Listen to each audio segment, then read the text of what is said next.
శివాయ. ఓం నమో నారాయణాయ. ఓం శ్రీ నరదృష్టి నివారణ కాళభైరవాయ నమో నమః. ఓం దాశరథాయ విద్మహే సీతావల్లభాయ ధీమహి తన్నో శ్రీరామచంద్ర ప్రచోదయాతు.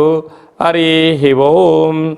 మా ఛానల్కి స్వాగతం. చూస్తున్న వీక్షకులకు ప్రేక్షకులకు ప్రియ కాళభైరవ భగవద్బంధులకి స్వాగతం పలుకుతూ మమ్మల్ని ఎంతగానో ఆదరిస్తూ ఉండబడినటువంటి ప్రియ సోదరీ మణులు అందరికీ కూడా సనాతన ధర్మ వీక్షకులకు సంరక్షకులకు శ్రీరామనవమి పండగ శుభాకాంక్షలు.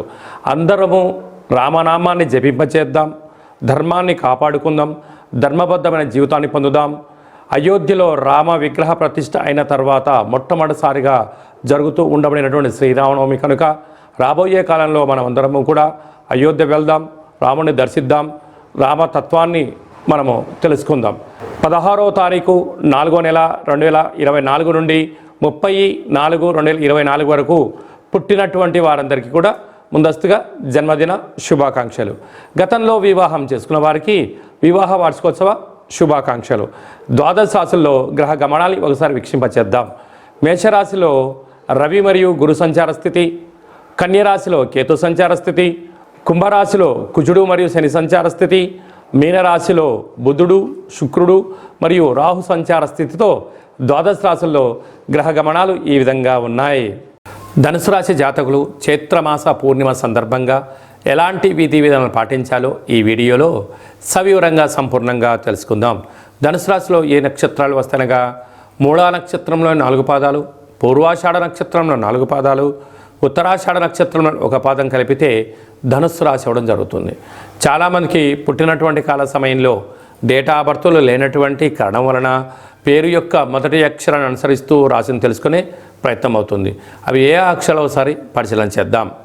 ఏ, యో, బా, బి, బు, ధ, బా, డా, బే అక్షరాల వారందరూ ధనుసు రాశి జాతకులే. ధనుసు రాశి యొక్క అధిపతి దేవగురు బృహస్పతి.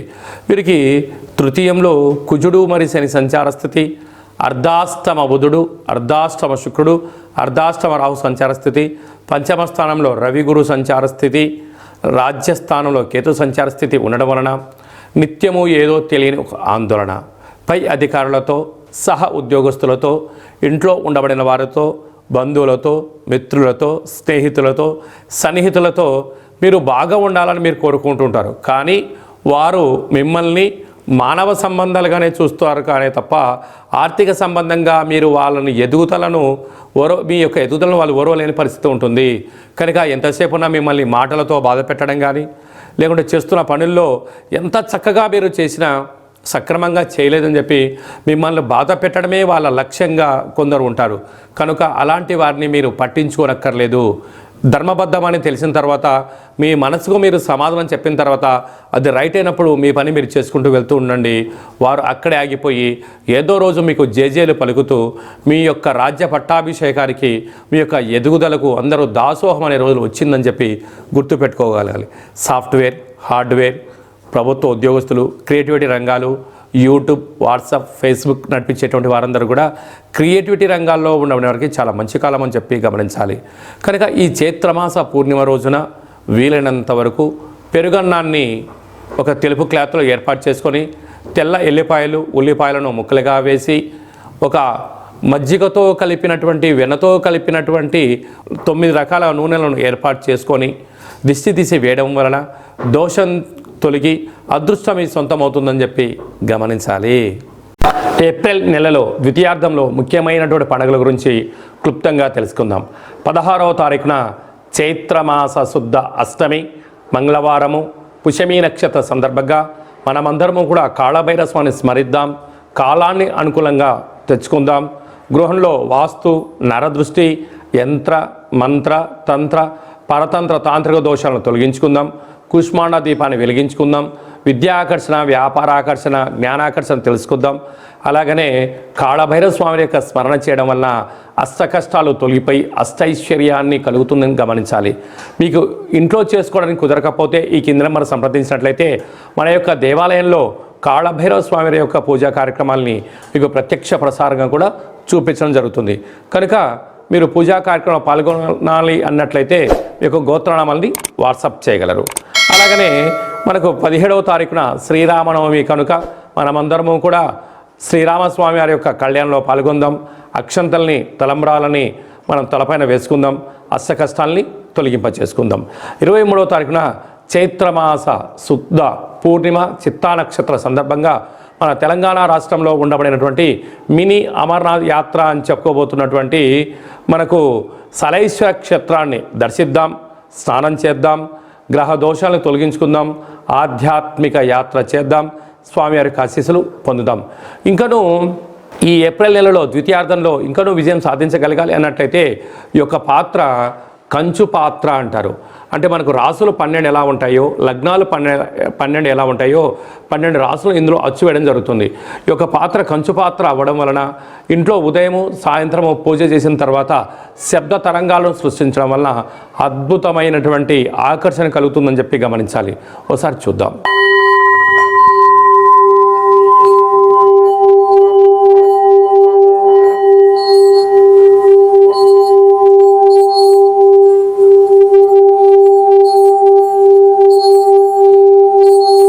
ఈ యొక్క శబ్ద తరంగాల ద్వారా మనిషి శరీరంలో ఉండబడినటువంటి 7 చక్రాలు వికసింపజేయడం, బయట ఉండబడిన లక్ష్మీదేవి ఇంట్లోకి రావడం, ఇంట్లో ఉండబడిన దరిద్ర దేవత బయటికి వెళ్ళడం కూడా జరుగుతుంటుంది. విద్య, ఉద్యోగ, వ్యాపార సకల జన ఆకర్షణ కలిగి మనం ఏదైతే అనుకుంటామో అది విజయం సాధించడం జరుగుతుంది. ఈ అక్షయ పాత్రతో పాటు ఒక కాళభైరవ స్వామికి ఒక పిరమిడు, డాలరు, కంకణము, కాళభైరవ హోమ కార్యక్రమాన్ని మీకు లైవ్ కూడా చూపించి గోత్రనామాల ద్వారా పూజ చేయించి మీకు ప్రసాదంగా ఏర్పాటు చేయడం జరుగుతుంది. ఆసక్తి గలవారు ఈ కింద నెంబర్ని సంప్రదించగలరు. అలాగే మీ వ్యక్తిగత జాతకం తెలుసుకోవాలనుకుంటున్నారా? మీ యొక్క పేరు, తేదీ, నెల, సంవత్సరం, సమయం రాసి వాట్సాప్ పంపించినట్లయితే 100 సంవత్సరాల జాతకాన్ని వ్రాసి పంపించి మీరు పుట్టినప్పుడు గ్రహ గమనాలు ఎలా ఉన్నాయి, ప్రస్తుతం ఎలా ఉన్నాయి, రాబోయే కాలం ఎలా ఉండబోతున్నాయో సవివరంగా తెలియజేయడం జరుగుతుంది. అలాగే మన దేవాలయంలో మన యొక్క జ్యోతిషం చెప్పించుకున్న వారందరికీ కూడా కాళభైరవ స్వామి వారి యొక్క అర్చన అభిషేక కార్యక్రమాలు కూడా ఉచితంగా కూడా చేయించడం జరుగుతుంది. అలాగనే చాలామందికి పుట్టినటువంటి కాల సమయంలో డేట్ ఆఫ్ బర్త్లో లేనటువంటి వారికి మీ పేరు యొక్క మొదటి అక్షరాన్ని అనుసరిస్తూ రాశిని తెలియజేస్తూ అలాగనే రమణ శాస్త్రం ద్వారా అనగా కాళభైరవ ఉపాసన చేత భూత భవిష్యత్ వర్తమానాన్ని గవళ ద్వారా తెలియజేయడం జరుగుతుంది. ఆసక్తి గలవారు ఈ కేంద్రమును సంప్రదించి అపాయింట్మెంట్ తీసుకొని సంప్రదించగలరు. మీ డేట్ ఆఫ్ బర్త్లను వాట్సాప్లో పంపించగలరు. అలాగనే మీ అబ్బాయికి కానీ అమ్మాయికి కానీ ఎంత ప్రయత్నం చేసినా వివాహం అవ్వడం లేదా, ఎందుకు అవ్వడం లేదు, జాతకంలో ఎలాంటి యోగాలు ఉన్నాయి, జాతకంలో ఎలాంటి దోషాలు ఉన్నాయో తెలియజేయడం జరుగుతుంది. వచ్చినటువంటి వధువు వరుడు యొక్క జాతకంలో గ్రహ గమనాల యొక్క పరిస్థితులు బట్టి వీరిద్దరి వివాహ తదనంతరము సంతానము, విదేశానము, రాజసన్మానము, రాజయోగాలు కూడా తెలియజేయడం జరుగుతుంది. అలాగే మీ ఇంట్లో తరచుగా భార్యాభర్తలు గొడవ పడడం కానీ, ఇబ్బంది పడడం కానీ, ఒకరిపైన ఒకరికి అభిప్రాయాలు సక్రమంగా లేనటువంటి పరిస్థితులు ఉన్నట్లయితే మీ యొక్క ఇరువురు పేర్లను పంపించగలిగినట్లయితే జాతకంలో ఉండబడిన దోషాలను గమనించి చిన్న చిన్న రెమెడీస్ ద్వారా మీరు పార్వతీ పరమేశ్వరులాగా కలిసి ఉండేటువంటి సలహాలు సూచనలు కూడా ఇవ్వడం జరుగుతుంటుంది. అలాగనే మీకు పుట్టినటువంటి పిల్లల యొక్క డేట్ ఆఫ్ బర్త్లు పంపించినట్లయితే నామ నక్షత్రం ఏది పెట్టుకోవాలి, ఏ మాసంలో ఎలాంటి పేర్లు పెట్టుకోవాలి, వారి యొక్క విద్య, ఉద్యోగము, తదుపరి భవిష్యత్తును కూడా సంపూర్ణంగా తెలియజేయడం జరుగుతుంది. కనుక అపాయింట్మెంట్ తీసుకొని సంప్రదించగలరు. అందరికీ శుభం, జయం, లాభం కలగాలని కోరుకుంటూ ఆశీర్వచనం. శతమానం భవతి శతాయు పురుష సతేంద్రియ ఆయుష్యేవేంద్రియే ప్రతిష్టతి ధనం ధాన్యం బహుపుత్రలాభం శత సంవత్సరం దీర్ఘమాయు. సర్వే జనా సుఖినో భవంతు, లోకా సమస్తా సుఖినో భవంతు. సర్వం కాళభైరవ దేవతార్పణమస్తు. ఈ వీడియో మీకు నచ్చినట్టయితే లైక్ చేయండి, షేర్ చేయండి, మా ఛానల్ని సబ్స్క్రైబ్ చేసుకోండి. మేము చేస్తున్న ఆధ్యాత్మిక వీడియోలు మీకు ముందస్తుగా నోటిఫికేషన్ రావాలి అన్నట్టయితే గంట సింబల్ ప్రెస్ చేయండి, ఆలని బటన్ కూడా తెలియచేయండి. మీరు ఎవరి క్షేమాన్ని అయితే కోరుకుంటున్నారో లేక మీ క్షేమాన్ని ఎవరైతే కోరుకుంటున్నారో వారందరికీ ఈ వీడియోను ఫార్వర్డ్ చేసి భగవంతుడి యొక్క ఆశీస్సులు పొందగలరు.